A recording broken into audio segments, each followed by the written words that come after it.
It is 3 a.m. I'm keeping my voice low for my neighbor's sake. Uh, so pull up the volume a bit if you need to.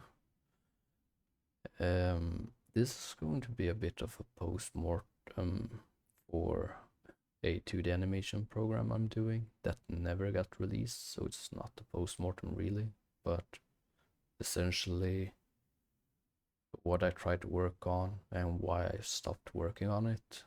I think it's a good discussion to have when you should just let go instead of like brute forcing yourself through something because you've invested time on it. Before I get into my application, it's a 2D animation like you draw in it. I want to show you the motivation why I got into it. It's a bit important for also why to let go later on.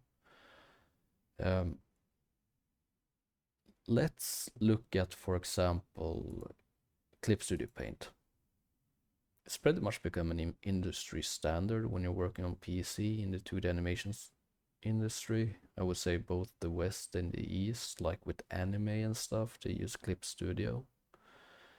But there is this big problem with these applications like Clip Studio, Krita open source, and many others. They essentially start creating an image editing software like Photoshop or GIMP. And then someone says, oh, we should have animation. And they retrofit features into that application. So the application is not made for animation to begin with. It's an image editor. And then you get these extra things like a timeline.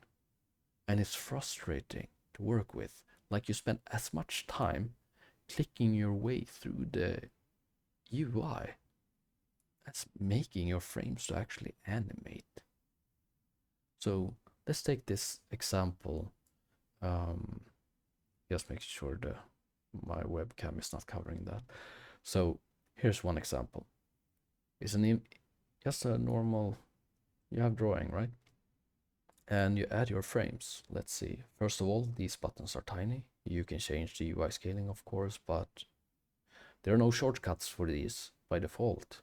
So you need to go up into the settings and add your shortcuts just to add a frame going back and forth, right?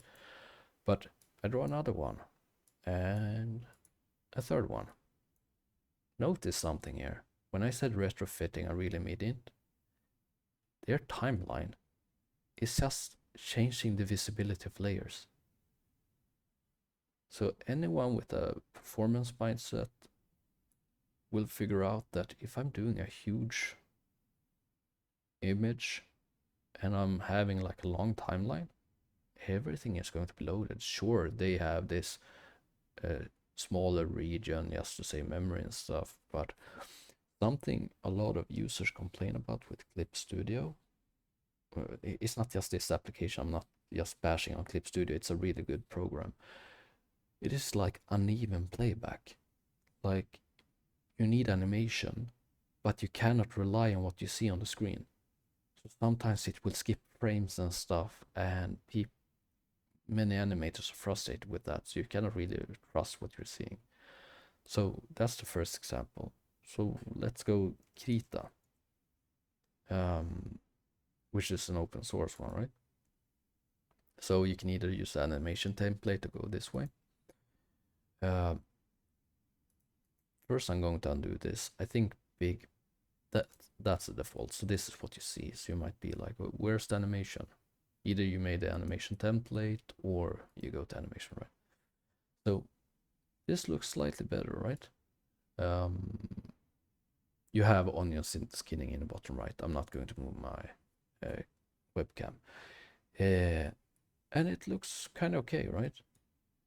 But then you start to try to work with it, and yeah, it seems to do what it wants.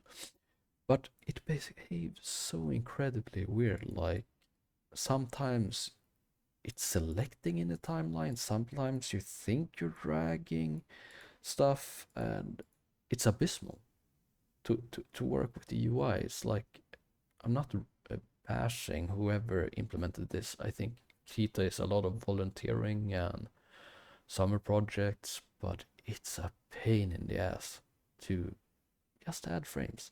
Like most animators these days are looking back in the old good days when we had Flash. Flash wasn't that good really, but it's still way better than these two examples I showed you. So a third example, this is kind of where I'm coming from.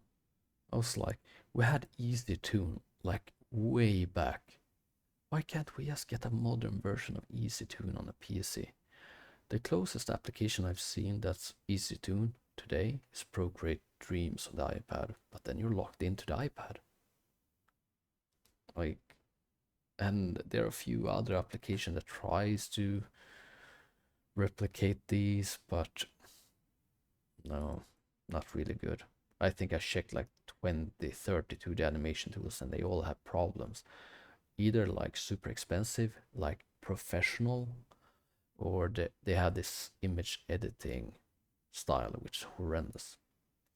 Easy Tune is like this. Okay, you're ready to go. Start drawing. Shortcuts are not the best because you need to use control arrow keys, but you see, you have your onion skin and you can play back. And this was like, I don't remember, it was late 90s or early 20s this came out. You see, like, you're into the program and animating right away. And you can set durations and stuff. And you're faster in this application, like adding frames for just doing a quick animate forward sequence. Doing this in Krita or Clip Studio is horrible. It's more suited for like you already drew your animation on paper and you scan them in and stuff like that. So yeah, that's where my frustration comes from and why I started working on mine. So let's get into mine. I haven't gotten much further than just playback frames, but disclaimers aside. Okay, like everyone else, I've done my own UI instead of running an existing one just because I wanted to learn. And yes, I started with the image stuff. Let's see if, yeah. So brush works, I can draw, I can erase. There are layers, so yeah, like this. Yeah, nothing special with this. But animation stuff, let's do something like 12 frames per second.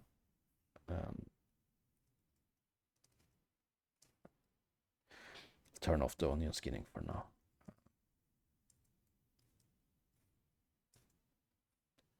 There's no way in hell you can work at this speed in Krita or Clip Studio and stuff. This is all I want. So why did I stop? Or you know what? Let's just go through all the stuff I have in the application because it's a bit of a handmade showcase. So let's take an image that we can actually, like it has something to look at.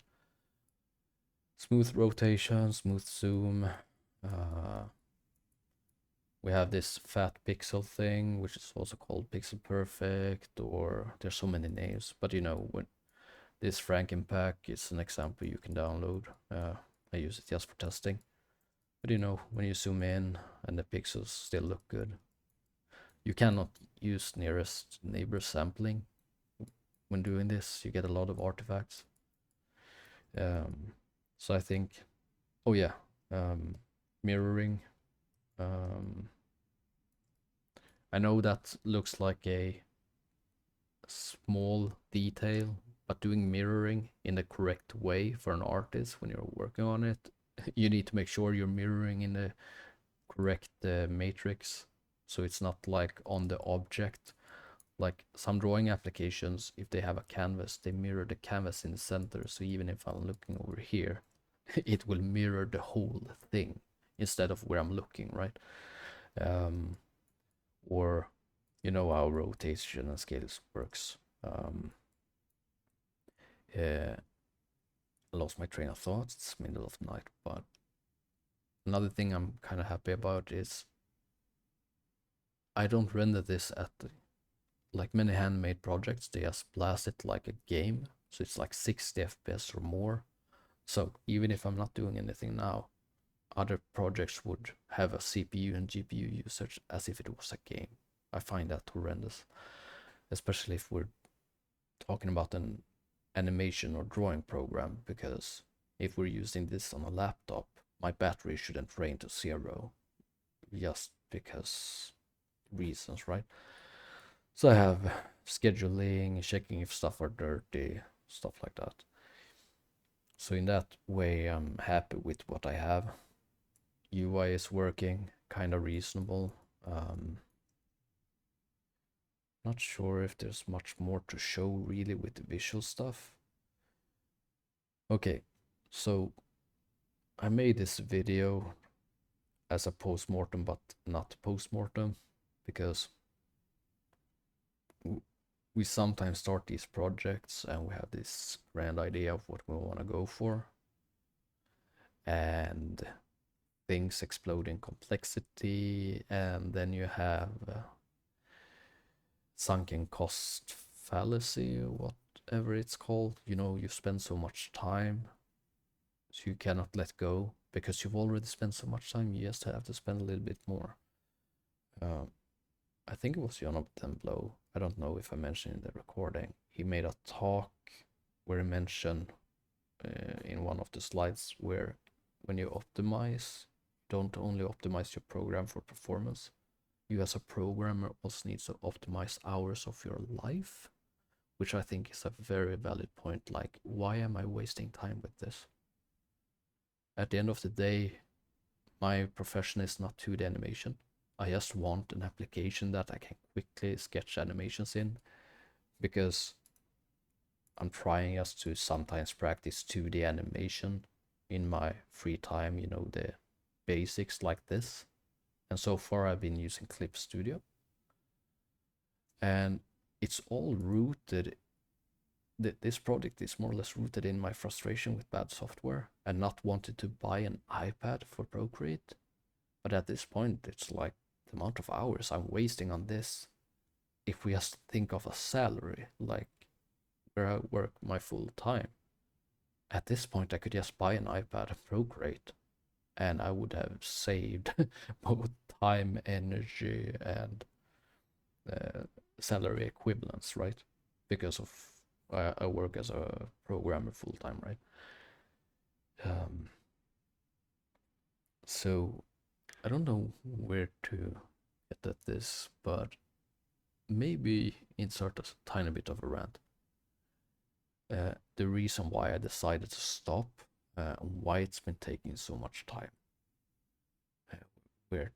Which part to begin with first? When you select UI solutions, like you could either go with Qt, you know, Qt, the framework, where you're essentially like pushed into this custom compiler IDE system, and you don't really get access to the rendering backend unless you do like a custom viewport stuff. Yes, you'll get the it doesn't waste battery kind of deal, but you get shoehorned into a whole ecosystem, right? So that's horrendous. Also, there's stylus support, even if they have tablet, you just use the WinTab stuff. I'll get back to that. Then you might decide like, oh, I'm going to use their imgui, but then you get this special case kind of behavior where it preferably need to render at least double frame for proper input handling. If I remember correctly, I was trying it with my application and I had to force an extra frame for it to be able to propagate the input. I might have done something wrong, but if I recall, they have like this 2-frame thing with the immediate mode GUIs.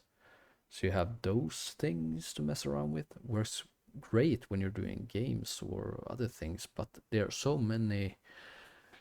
So what's the point there? No matter which UI solution you select, it's always a pain in the ass, right? Works good if you're doing some standard kind of thing, but if you try to go into what I'm doing here, I want a drawing application, but that's responsive as if it was a game without lasting battery. I'm now down a rabbit hole where it's like fighting each and every solution there is. And I did my own UI that does what I want, but now I have to reinvent the wheel to get up to feature parity. It was when I got to a point where I needed to do a color selection wheel, and I needed to do it like a render the color selection and stuff, and it's like, oh, the amount of work to get the shader in, and oh yeah. So that's the first part. I'm not going to waste my life doing another whole UI solution just because the other ones don't fit my need.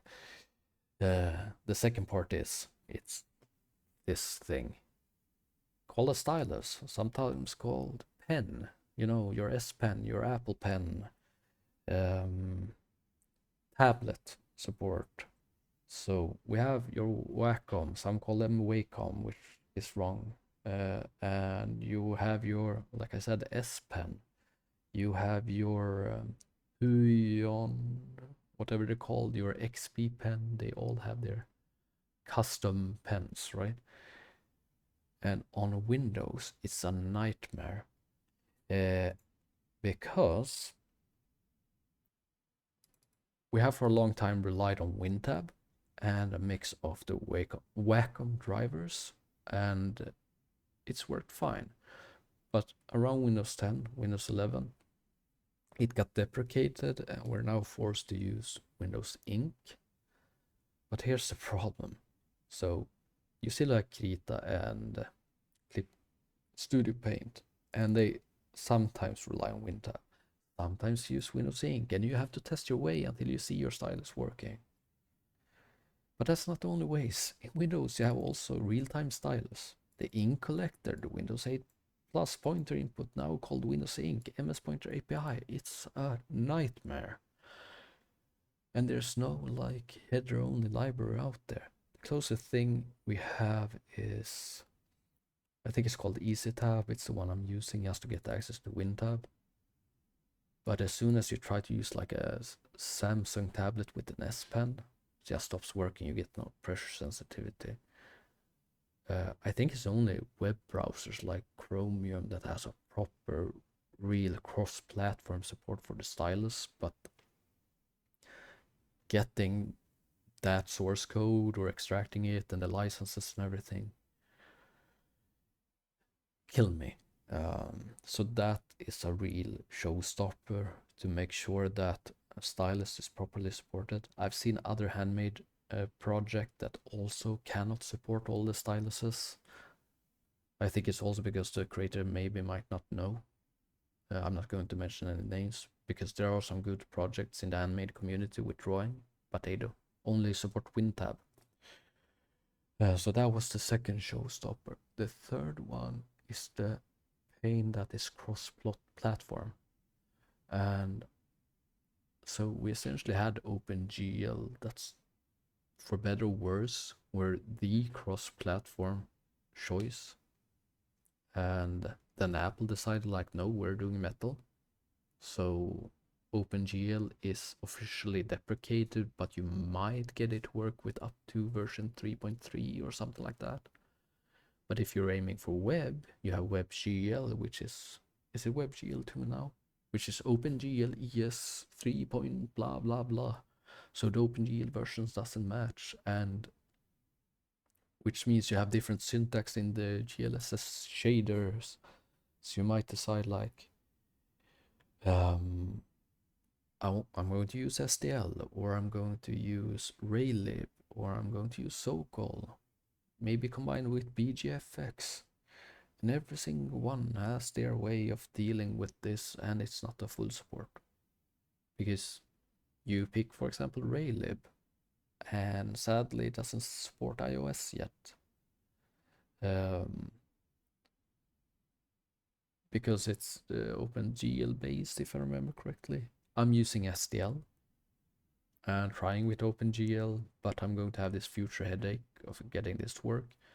So then you have like, oh, you could use Dawn, which is Google's cross-platform layer, whatever you call it, for, remember, you do like WebGL code, but they make it run on DirectX on Windows or Metal on Apple. So you need to custom compile that DLL and shit. It's like the amount of work just to do a cross-platform thing. I mean, why does it have to be this complicated? It's like everyone is running their own standard. Like they're trying with the web GPU, and no one agrees that should be used. Some are like, nope, because Apple kind of went and got their fingers dirty in it, if I remember correctly. So it's like really bad. No one wants to work on it, but people are hoping it's going to be a standard. um, yeah, the cross-platform and together with the stylish issue is the second thing. I don't want to spend all this energy just to ensure I can use the tablet on Linux and Windows at the same time and rendering in OpenGL. So yeah, I think that's really it.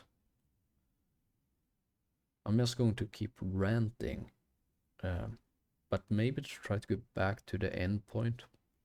I worked on this out of a need because all the software is still so bad these days.